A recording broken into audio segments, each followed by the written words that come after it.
नमस्कार, मी राज गोविंद जाधव, युवक काँग्रेसचा कोथरूड विधानसभा अध्यक्ष। आज महानगरपालिकेतर्फे भाजी विक्रेते जे असतील त्यांना प्लॅस्टिक पिशव्यांचे 500 रुपये फाईन मारण्यात येतं। मी सरकारला, देवेंद्र फडणवीस यांना विनंती करतो, तुम्ही जे प्लॅस्टिकचे बनवणाऱ्या कंपन्यांना वरनच बॅन करा ना, खालपर्यंत पिशव्या येणारच नाही। आणि मग खालपर्यंत पिशव्या आल्या, मग तुमचेच अधिकारी येतात, फाईन मारतात, 500 रुपये 5000 रुपये फाईन मारतात। मग हे तुम्हीच एक प्रकारे त्यांना पाठवल्यासारखं होतंय।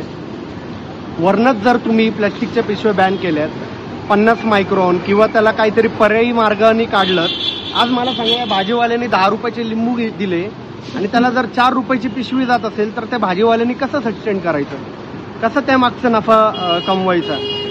मी फडणवीस सरकार या युतीच्या सरकारला विनंती करतो की तुम्ही वरच्या लेवलला मोठ्या प्रमाणामध्ये जे प्लॅस्टिक बनवतात, ज्या कंपन्या बनवतात या प्लॅस्टिकच्या पिशव्या, त्यांना बॅन करा।